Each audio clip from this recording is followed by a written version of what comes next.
بسم اللہ الرحمن الرحیم۔ السلام علیکم ورحمۃ اللہ وبرکاتہ۔ آج ہم بات کریں گے خواب کے اندر اپنے رشتہ داروں کو دیکھنے کے حوالے سے۔ اس کی مختلف صورتیں ہیں اور ہر ایک صورت کی الگ الگ تعبیر ہے۔ اگر آپ ان تمام صورتوں کی تعبیریں جاننا چاہتے ہیں تو اس ویڈیو کو آخر تک ضرور دیکھیں۔ خواب کے اندر اپنے ننھیال کے ان رشتہ داروں کو دیکھنا جو محرم ہیں، یعنی جن کے ساتھ شادی کرنا جائز نہیں ہے۔ مثلا خواب کے اندر نانا، نانی، ماموں، ممانی، خالہ، خالو کو دیکھنا۔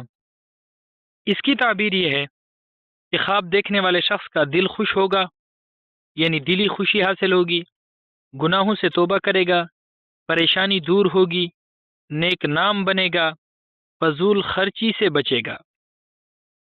خواب کے اندر اپنے دھدیال کے ایسے رشتہ داروں کو دیکھنا جو محرم ہیں، یعنی جن کے ساتھ شادی کرنا جائز نہیں ہے۔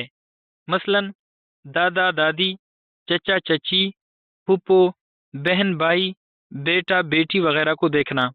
اس کی تعبیر یہ ہے کہ خواب دیکھنے والا شخص آرام اور راحت پائے گا، عزت اور مرتبہ پائے گا، دلی مقاصد پورے ہوں گے، مشکلات ختم ہوں گی، رنج اور غم دور ہوں گے۔ خواب کے اندر ننھیال کے ایسے رشتہ داروں کو دیکھنا جو نامحرم ہیں، یعنی جن کے ساتھ شادی کرنا جائز ہے۔ مثلا ماموں، ممانی اور خالہ کے بیٹے اور بیٹیوں کو دیکھنا۔ اس کی تعبیر یہ ہے کہ رنج اور غم دور ہوں گے، خوشی ملے گی، کامیابی حاصل ہوگی، اور خواب دیکھنے والے شخص کے ہر دل عزیز بننے کی بھی علامت ہے۔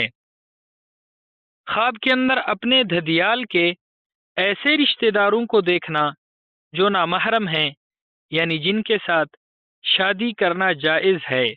مثلا چچا، چچی، پھپھو کے بیٹوں اور بیٹیوں کو خواب میں دیکھنا۔ اس کی تعبیر یہ ہے کہ خواب دیکھنے والے شخص کو اللہ رب العزت کی طرف سے نعمتیں ملیں گی، عزت ملے گی، دولت اور شہرت ملے گی، کاروبار میں ترقی ملے گی۔ اگر بیمار ہے تو بیماری سے نجات پائے گا، بزرگوں سے فیض حاصل ہونے کی بھی علامت ہے اور خیر و برکت ملنے کی بھی علامت ہے۔ خواب کے اندر اپنے رشتہ داروں کو خوش دیکھنا۔ اس کی تعبیر یہ ہے کہ خواب دیکھنے والے شخص کے کاروبار میں ترقی ہوگی، فائدہ حاصل ہوگا، بگڑے ہوئے کاموں کے سنورنے کی بھی علامت ہے۔ خواب کے اندر اپنے رشتہ داروں کو ناراض، رنجیدہ، لڑتے جھگڑتے ہوئے دیکھنا۔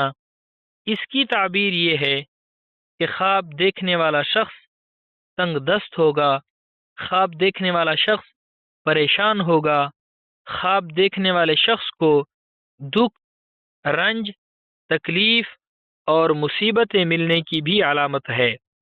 ایسا خواب دیکھنے والے شخص کو چاہیے کہ وہ کثرت کے ساتھ، یعنی زیادہ سے زیادہ استغفار پڑھے، اور ایسا خواب دیکھنے والے شخص کو چاہیے کہ وہ صدقہ کرے، کیونکہ حدیث شریف میں آتا ہے، آپ صلی اللہ علیہ وسلم کا فرمان مبارک ہے کہ صدقہ ہر آنے والی مصیبت کو ٹال دیتا ہے۔ اللہ رب العزت ہمارے خوابوں کو ہمارے لیے باعث خیر و برکت بنائے۔ السلام علیکم ورحمۃ اللہ وبرکاتہ۔